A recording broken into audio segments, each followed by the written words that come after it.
ইংরেজি ইংরেজি গ্রামার শেখার সাথে সাথে তার প্রয়োগটাও কিন্তু খুব জরুরি, তাই না? তো সেই জন্য আমাদের কিন্তু মাঝে মাঝে ট্রান্সলেশন কিন্তু অবশ্যই করা হয়। ট্রান্সলেশন মানে হচ্ছে বাংলা থেকে ইংরেজিতে কী করে আমরা লিখবো এবং অবশ্যই সেটা গ্রামারটাকে মেনটেন করে। সেই জন্য আজকে আমরা ট্রান্সলেশন শুরু করব, অর্থাৎ বাংলা থেকে ইংরেজিতে অনুবাদ করা শুরু করব। তো আজকে সেটার ফার্স্ট ক্লাস। তো চলো কী করে ট্রান্সলেশন করতে হয় সেটার শুরু করি। ট্রান্সলেশন জানো তোমরা খুবই গুরুত্বপূর্ণ ইংরেজি যে কোনো জিনিস লেখবার জন্য, রাইটিং স্কিল লেখবার জন্য ট্রান্সলেশন কিন্তু খুবই গুরুত্বপূর্ণ, ঠিক আছে? তো সেই ট্রান্সলেশন পর্যায়ের আজকের ফার্স্ট ভিডিও। তো তোমরা ভালো করে ভিডিওটা দেখো কী করে ট্রান্সলেশন করা হয়েছে, কোনটার কি নিয়ম টিয়ম সব বলবো। তো ভিডিওটা কিন্তু খুবই গুরুত্বপূর্ণ হতে চলেছে। আর ট্রান্সলেশন করার জন্য যে গ্রামার, যে মূল ভিত, সেই মূল গ্রামারটা কিন্তু আলাদা জায়গায় আলোচনা করা হয়েছে। তোমরা অবশ্যই গ্রামারের প্রত্যেকটা ভিডিও তোমরা দেখো। যারা ইংরেজিতে খুবই একদম দুর্বল তারা কিন্তু ভালো করে ভিডিওটা দেখো, তোমরা খুবই উপকৃত হবে, ঠিক আছে? আর চলো শুরু করি। একটা ট্রান্সলেশন আমরা কী করে ইংরেজি করা হয়েছে দেখো। তো প্রথমে বলছে একটা ট্রান্সলেশন দেখো যে স্বামী বিবেকানন্দ একজন ভারতীয় সন্ন্যাসী ছিলেন, ঠিক আছে? তো দেখো এখানে লেখা হয়েছে, এখানে সাবজেক্ট, এই স্বামী বিবেকানন্দ হচ্ছে সাবজেক্ট, তাই লেখা হয়েছে স্বামী বিবেকানন্দ। তোমরা বানানটাকেও লক্ষ্য করবে, ঠিক আছে? একজন ভারতীয় সন্ন্যাসী ছিলেন, তাহলে সন্ন্যাসী ইংরেজি হচ্ছে মনক, ঠিক আছে? MONK মনক। ভারতীয় সন্ন্যাসী মানে হচ্ছে ইন্ডিয়ান মনক, তাই তো? আর ছিলেন হচ্ছে ওয়াচ।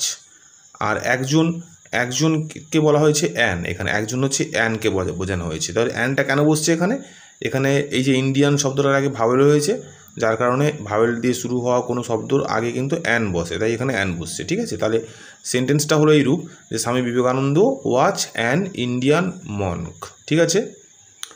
নেক্সট দেখো বলছে আমি কখনো রৌদ্রে দৌড়াই না, ঠিক আছে? দৌড়াই না, এটা হচ্ছে প্রেজেন্ট ইনডিফিনাইট টেন্সে রয়েছে। তো সাধারণ একটা বর্তমানকাল, যার কারণে এখানে এইভাবে করা হয়েছে যে I never run in the sun. তাহলে এই যে কখনো না এরকম কখনো না অর্থে নেভার ব্যবহার করা হয়, ঠিক আছে? তাহলে আই মানে আমি, তাহলে আই নেভার রান মানে দৌড়ানো, ঠিক আছে? তাহলে রান ইন দ্য সান মানে হচ্ছে রৌদ্রকে, সান মানে সূর্য সবাই জানি, কিন্তু কখনো কখনো রৌদ্রকেও কিন্তু সূর্য, এই দ্য সানকে কিন্তু রৌদ্র অর্থে ব্যবহার করা হয়, ঠিক আছে? তাহলে I never run in the sun. Next দেখো কি বলছে, আমি একটি কলম কিনিব, ঠিক আছে? কিনিব মানে এটা হচ্ছে ভবিষ্যৎকাল বা ফিউচার টেন্স, তাই তো? তাহলে আমরা যখন ভবিষ্যৎকালের কোনো কিছু সেন্টেন্স মেকিং করব তখন কিন্তু অবশ্যই শ্যাল কিংবা উইল আমরা লাগাবো, ঠিক আছে? তো দেখো তাহলে আই মানে আমি একটি কলম কিনিব, তাহলে আই শ্যাল বাই মানে হচ্ছে কেনা, ঠিক আছে? কিনিব কেনা। তা এই বাইয়ের আগে যখন শ্যাল লাগিয়ে দিচ্ছি তখন সেটা হয়ে যাচ্ছে কিনিব, ঠিক আছে? কি কিনিব না একটি কলম, তাহলে এ পেন, তাহলে ব্যাপারটা দাঁড়ালো হচ্ছে I shall buy a pen. Next দেখো কলকাতা পশ্চিমবঙ্গের রাজধানী, তাহলে এখানে আসি কলকাতা লিখে দিলাম, ইজ রাজধানী হয়, পশ্চিমবঙ্গের রাজধানী লেখা আছে বাংলাতে, কিন্তু ইংরেজিটা আমরা করব হয়, একটা হয় অর্থ আমরা লাগাবো, ঠিক আছে? ইজ মানে হয়, তাহলে কলকাতা ইজ দ্য ক্যাপিটাল মানে হচ্ছে রাজধানী, ঠিক আছে? তো বিশেষ একটা শহর জায়গার নাম, তাই তার আগে দা বসছে। তা ক্যাপিটাল কোথাকার ক্যাপিটাল না অফ ওয়েস্ট বেঙ্গল, তাহলে ওয়েস্ট বেঙ্গলের ক্যাপিটাল হলো কে না কলকাতা। নেক্সট দেখো পৃথিবী সূর্যের চারিদিকে ঘোরে, পৃথিবী ইংরেজি হচ্ছে দ্য আর্থ, ঠিক আছে? ঘোরা ইংরেজি হচ্ছে মুভস, ঠিক আছে? মুভস মানে হচ্ছে ঘোরা। চারিদিকে ইংরেজি হচ্ছে রাউন্ড, ঠিক আছে? আর কার চারিদিকে না দা সান, তাহলে the earth moves round the sun, এটা হচ্ছে প্রেজেন্ট ইনডিফিনাইট টেন্স, ঠিক আছে? তারপর দেখো রবীন্দ্রনাথ বাঙালি ছিলেন, তাহলে এখানে ছিলেন অতীতকাল বোঝানো হচ্ছে পাস্ট টেন্স, তাহলে হবে রবীন্দ্রনাথ ওয়াজ বেঙ্গালি। তাহলে শুধু বেঙ্গালি বোঝালে কিন্তু ওই বেঙ্গালি জাতিকে এটা বোঝাচ্ছে, ঠিক আছে? অনেক সময় আমরা সাবজেক্ট লিখতে গিয়েও কিন্তু বেঙ্গালি লিখি, তাহলে সেক্ষেত্রে সেটা বিষয়বস্তু, কিন্তু এই ক্ষেত্রে কিন্তু আমাদের এখানে এই একজন জাতি হিসাবে কিন্তু ব্যবহার করা হয়েছে, ঠিক আছে? নেক্সট ট্রান্সলেশন দেখো এখানে বলা হচ্ছে আমাদের একটি পোষা বেড়াল ছিল, তাহলে পোষা বেড়াল, হ্যাঁ পোষা বেড়াল মানে তো ক্যাট, সবাই জানো তোমরা। তাহলে পোষা মানে হচ্ছে পেট, তাহলে আমাদের একটি, তাহলে উই হ্যাড, ছিল ক্ষেত্রে হ্যাড ব্যবহার করা হয়েছে, আছে যদি থাকতো তাহলে আমরা লাগাতাম হ্যাভ, ঠিক আছে? ছিল আছে বলে হয়েছে হ্যাড, তাহলে we had a pet cat, ঠিক আছে? নেক্সট দেখো এই গ্রামে ডাকঘর নেই, ডাকঘর মানে হচ্ছে পোস্ট অফিসকে বলা হয় ডাকঘর, ঠিক আছে? পোস্ট অফিসকে বলা হয় ডাকঘর, তাহলে ডাকঘর নেই। তাহলে কি এই ট্রান্সলেশনগুলো একটু অন্যরকম, যেহেতু দেখো এই বাক্যটার মধ্যে কিন্তু কোনো নির্দিষ্টভাবে সাবজেক্ট বা কর্তাকে আমরা ধরতে পারছি না। আগেরগুলো ক্ষেত্রে যেমন দেখো, আগেরটার ক্ষেত্রে আমাদের একটি পোষা বেড়াল ছিল, তাহলে আমাদের, এই আমাদেরটা সাবজেক্ট বুঝতে পারছি, কিন্তু এই সেন্টেন্সের সঙ্গে এই সেন্টেন্সে দেখো একটু পার্থক্য রয়েছে। কী পার্থক্য? এখানে কিন্তু নির্দিষ্ট করে কোনো সাবজেক্ট বা কর্তাকে আমরা ধরতে পারছি না, সেক্ষেত্রে কিন্তু আমরা দেয়ার দিয়ে শুরু করব, ঠিক আছে।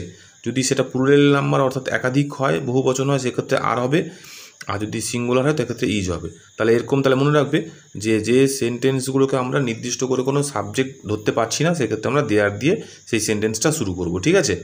তাহলে এই গ্রামে ডাকঘর নেই, তাহলে there is no post office in this village, তাহলে এই গ্রাম ইন দিস ভিলেজ। নেক্সট দেখো, পড়িতে পড়িতে গল্প করিও না, তাহলে পড়িতে পড়িতে এটা একটা এই সেন্টেন্সটা দেখো যে পড়িতে পড়িতে গল্প করিও না, কীভাবে করা হয়েছে, তাহলে ডোন্ট, এই যে ডোন্ট মানে হচ্ছে ডু নট, ঠিক আছে, তাহলে ডু নটের শর্ট ফর্ম হচ্ছে ডোন্ট, তাহলে ডোন্ট টেল স্টোরিজ, টেল মানে বলা, ঠিক আছে, স্টোরিজ মানে হচ্ছে গল্প, তাহলে don't tell stories over and over, তাহলে ওভার অ্যান্ড ওভার মানে হচ্ছে বারংবার, তাহলে বারংবার কোনো কিছু কাজ করতে করতে করাকে বলা হয় ওভার অ্যান্ড ওভার। তাহলে এখানে বারংবার কী করা হচ্ছে না, পড়া হচ্ছে, তাহলে ওভার অ্যান্ড ওভার। এই তাহলে কী হলো, don't tell stories over and over, ঠিক আছে। এইরকম সেন্টেন্সগুলো এরকম হবে। নেক্সট দেখো, দিল্লি ভারতের রাজধানী, তো এটা প্রেজেন্ট টেন্সে রয়েছে একবার, তাহলে Delhi is the capital, capital মানে হচ্ছে আমি আগেও বললাম রাজধানী, তাহলে কোথাকার রাজধানী, ইন্ডিয়ার রাজধানী, তাহলে Delhi is the capital of India. Next দেখো, আমার দিদি আমাকে একটি কলম দিয়েছে, ঠিক আছে, তাহলে আমার দিদি লিখে দাও, মাই এল্ডার সিস্টার, দিদি মানে হচ্ছে বড়, তাহলে বড় ক্ষেত্রে আমরা লাগাবো এল্ডার, ঠিক আছে। এটা যদি দাদা হতো তাহলে করতাম এল্ডার ব্রাদার, এল্ডারের আগে সিস্টারের আগে এল্ডার লাগানো হয়েছে, এটা দাদা হলে এল্ডারের পরে কিন্তু ব্রাদার লাগাতাম, ঠিক আছে। তাহলে my elder sister has given me a pen, has given এটা হচ্ছে প্রেজেন্ট পারফেক্ট টেন্সে করা হয়েছে, ঠিক আছে। তাহলে has given me a pen, তাহলে আমাকে একটি পেন দিয়েছে, ঠিক আছে। নেক্সট দেখো, বলছে নীলিমা প্রতিদিন সন্ধ্যায় গান করে, ঠিক আছে, তাহলে নীলিমার নামটা লিখে দাও তোমরা, নীলিমা লিখেছো। তারপরে দেখো সিংস মানে হচ্ছে গান গাওয়া, হ্যাঁ, তো সিংস গান করছে কত না, এভরি ইভিনিং, তাহলে প্রতি EVERY এভরি ইভিনিং মানে সন্ধ্যায়, তাহলে নীলিমা প্রতিদিন সন্ধ্যায় গান করছে, হয়ে গেল। নেক্সট দেখো, দাদু এখন মহাভারত পাঠ করছেন, দাদুকে আমরা বলি গ্র্যান্ডফাদার, তাহলে গ্র্যান্ডফাদার লেখা হয়েছে, মহাভারত পাঠ করছেন এটা হচ্ছে প্রেজেন্ট কন্টিনিউয়াস টেন্সে রয়েছে, ঠিক আছে। তো দেখো, তাহলে এখানে বলা হয়েছে ইজ করা হয়েছে, এখন না, এখন ইংলিশ হচ্ছে নাও, তাহলে গ্র্যান্ডফাদার ইজ নাও কী করছেন, পাঠ করছেন, পাঠ করা মানে হচ্ছে পড়া, হ্যাঁ, রিডিং কী পড়া হচ্ছে না, মহাভারত, তাহলে মহাভারত, তাহলে grandfather is now reading Mahabharata. Next দেখো, উর্মিলা সকাল থেকে কাজ করছে, ঠিক আছে, এটাও কিন্তু প্রেজেন্ট কন্টিনিউয়াস টেন্সের মধ্যে পড়ছে, তাহলে উর্মিলার নাম লিখে দিলাম, সকাল থেকে কাজ করছে, কাজ করা ইংরেজি হচ্ছে ওয়ার্কিং, তাহলে is working present continuous tense. সকাল থেকে সকাল ইংরেজি হচ্ছে মর্নিং, সকাল যেহেতু নির্দিষ্ট করে উল্লেখ করা হয়েছে সেক্ষেত্রে সিন্স ব্যবহার করা হয়। তাহলে মনে রাখবে যে কোনো কাজ যদি নির্দিষ্ট সময় উল্লেখ করে দেওয়া হয়, সেই কাজটা কখন শুরু হয়েছে, তখন তার আগে কিন্তু আমরা সিন্স বসাবো, SINCE। কোথায় সিন্স বসবে, কোথায় ফর্ম বসবে, তাহলে এটার জন্য কিন্তু বিস্তারিত ভিডিও আমাদের আসবে, তোমরা চ্যানেলটিকে অবশ্যই ফলো করে নাও এবং সাবস্ক্রাইবও করে নাও, ঠিক আছে, যাতে এই ইম্পর্টেন্ট খুঁটিনাটি জিনিসগুলো ভিডিও তোমরা অবশ্যই পেতে পারো এবং সবার আগে শিখে নিতে পারো, ঠিক আছে।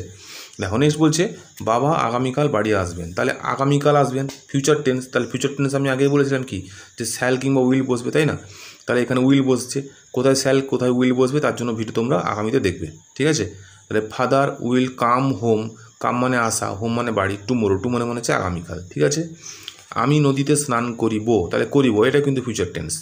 দেখো তাহলে ক্ষেত্রে আই মানে আমি, শ্যাল, স্নান করা ইংরেজি হচ্ছে বেথ, BATH বেথ, ঠিক আছে। কোথায় স্নান করবো না, নদীতে, ইন দ্য রিভার, ঠিক আছে। তারপর নেক্সট দেখো, বালকেরা মাঠে ফুটবল খেলে, তাহলে boys play football in the field, এটা সকলেই জানো, সকলে ছোটো থেকে শিখেছো। নেক্সট দেখো, তাহাদের অনেক বই আছে, তাহলে দে হ্যাভ মেনি বুকস, ঠিক আছে। এই হ্যাভ মানে হচ্ছে আছে, মেনি মানে হচ্ছে অনেক, হ্যাঁ, বুকস মানে বই, তাহলে they have many books. Next দেখো, পৃথিবী গোলাকার, তাহলে এটাও প্রেজেন্ট টেন্স, তাহলে পৃথিবী গোলাকার, পৃথিবী ইংরেজি লিখে দাও দ্য আর্থ।